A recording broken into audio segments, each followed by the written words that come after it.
From the end zone to the locker room, he pushes you to be your best. Being perfect is not about that scoreboard out there. He shows you how to dig deep and beat the odds. We shut them down because we can. He's a leader who takes his team to the limit and to victory.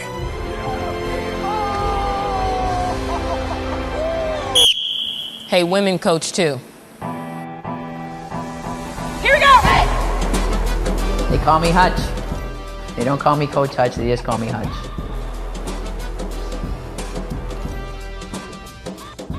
I'm Meredith. I was a Division I soccer player, and I have 20 years of coaching experience across all different levels. I'm Coach Eddie, and I'm the only woman coaching Division I men's basketball. College sports is a $14 billion industry with only a handful of female head coaches who are basically like CEOs running their teams. In men's sports, only 3% of head coaches are women. But even in women's sports, we only coach 42% of the teams. Across all of Division I sports, only 1 in 4 head coaches are women. It's time for change. I was a young kid in the 60s and early 70s. We didn't have varsity sports for women. I was a cheerleader. All I ever wanted to do was get to play. And Title IX brought out the fact, if it's good for young men, why wouldn't it be good for young women? It was a 1972 amendment that guaranteed that there could be no discrimination based on gender by any federally funded institution. I went to Michigan State University and I played basketball and softball there. We didn't have a good space to play. We had leaky roof and warped floors.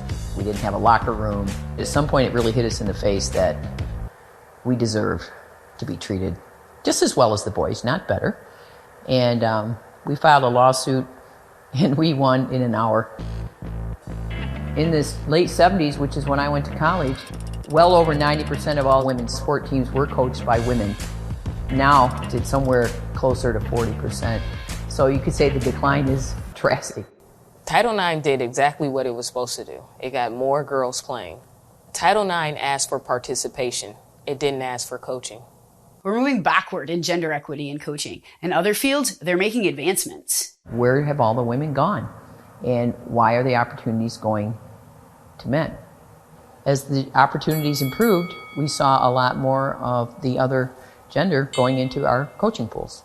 Notre Dame head coach Muffet McGraw is coaching in her 9th Final Four today. When you look at men's basketball and 99% of the jobs go to men, why shouldn't 100 or 99% of the jobs in women's basketball go to women? I'm a big fan. I just got to meet her recently of Muffet McGraw. Men have the power. Men make the decisions. And when these girls are coming out, who are they looking up to tell them that that's not the way it has to be? And where better to do that than in sports? I think there is a place for men in our game. All I'm suggesting is that we should have a pretty strong representation of women in leadership positions in everything. You're not going to dream it unless you can see it. I started playing professional basketball. I played in the WNBA for the LA Sparks and the Phoenix Mercury. And then after that, I decided that I wanted to coach. Najee, you with me? I heard a lot of no's. I got 10 years of no's, actually. I really want to be a collegiate head coach. I hope that there's an athletic director that has the courage to not see me as a woman, but just see me as a qualified coach. Years ago when we were looking for a men's basketball coach, and it was mentioned to me by, of course, one of our administrators, and the comment was, we're going to get the best one out there. And at the time, Pat Summitt was alive and well. The winningest coach in all of college basketball, men or women's, coached, I believe, 8 national championships at Tennessee. And I said, are we going to interview Pat Summitt? And of course, I got a big laugh, like, that's funny. And I was dead serious. To all the people that think that women can't coach as well as men, try me. What we're doing here at the University of Maine, which is really, really special, is empowering these young men to have the confidence to work with strong alpha women. When they go into the workforce, they're going to work with women. We've seen a little bit of the needle moving. We've seen some of the women in Major League Baseball has hired some women as hitting coaches. You've seen the NBA. Becky Hammon certainly broke that ceiling. We're not there yet. We're still evolving. We're supposed to fit in and walk the walk, but we have to do it in this really particular way that doesn't necessarily ruffle feathers. Double standards, you see it all the time. If there's a bad call in our game and I run out there and I get in the umpire's face, basically I'm emotional. Jim Harbaugh is our football coach. Frustration building for Harbaugh. In a football game, when there's a bad call, and Jim Harbaugh gets in that ref's face and throws his headset and people say he's passionate, he's intense, he's just leading his men.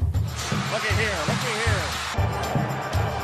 Jim Boeheim is livid, and I don't blame him. If you look at male coaches who have been released from their jobs, whether it be for not winning, cheating, they resurface, they get other jobs. When a woman loses her job, she is branded and marked as no good.